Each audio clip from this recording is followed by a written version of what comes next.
What's going on, guys, and welcome back to the Repster, where movies and entertainment are our reputation.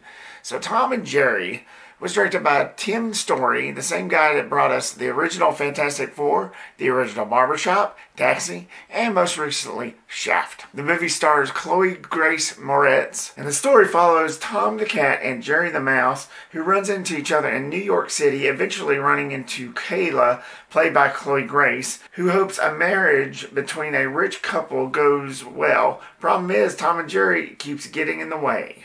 Of course, this follows the same formula as the Hanna-Barbera old TV shows of Tom and Jerry. I used to watch them a lot as a kid, and I gotta tell you, going into this, I wasn't expecting much. And right I was. I didn't really get much. So without further ado, let's get in with the positives, and I've only got one. The animation. Tom and Jerry's animation looked pretty good.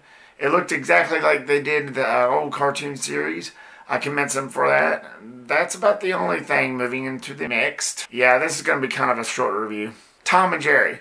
While I found their antics pretty laughable, I did enjoy seeing them on screen, but they wasn't on screen enough. Plus the slapstick got a little old after a while. It just felt like them going through the motions. And a lot of that has to do with, diving into the negatives, the characters. Didn't care about a single one. Even Chloë Grace.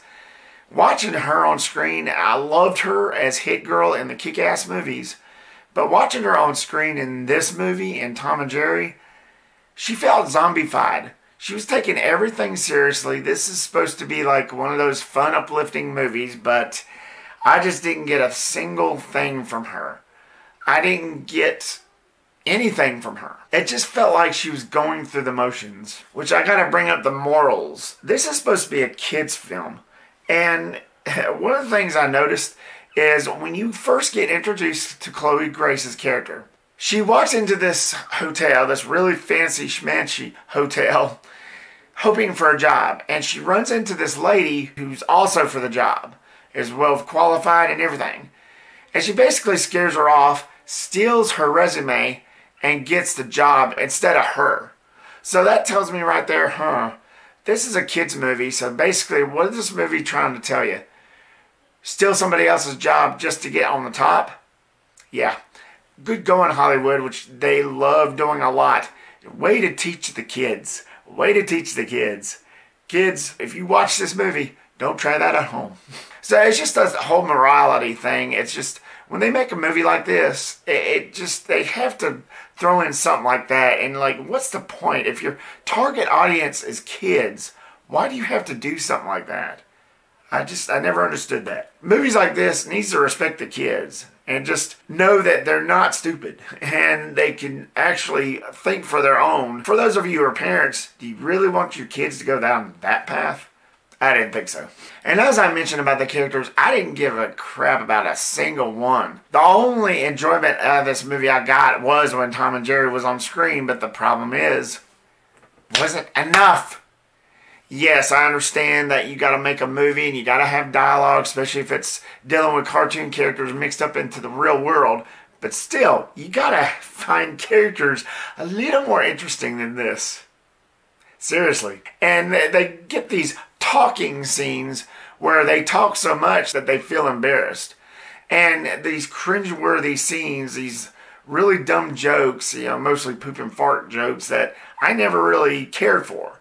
And it's like, they always have to add that in every movie, even if it's a family-based movie. Jeez. But they talk so much in some of these scenes that it's just unbearable. They think they're being funny, but they're not. It would depend on the size of the object. Is it a car? Is it alive? Could it be a dog? I lose things all the time. I lost my baby brother last week. Don't tell anyone, please, because I was like, Joey, where are you? Please. And then thank the Lord. Rolling into this movie, I really wasn't expecting much, and I was right. It's not one of those that's going to be like Shakespeare, especially with the story of this. I mean, the animation was good. The lighting and the camera angles and all that was good. And I did chuckle a few moments, but only when Tom and Jerry was on screen. That was it. I would have been better staying at home watching any of the cartoons. But again, I chose to watch this movie just to get a review out. basically. But it's not a good adaptation. You know, you decide for yourself. It's not a good adaptation. It wasn't a good adaptation to me. It's just something that was released that made a lot of people a lot of money. And a lot of people that was working, which is probably the only good thing that came out of this. I'm sorry for being so harsh, but on this channel you get nothing but the truth. If you're looking for something just to pass the time for an hour and 40 minutes, then okay. But if you're a fan of the show, you'll be disappointed and you should just trash it.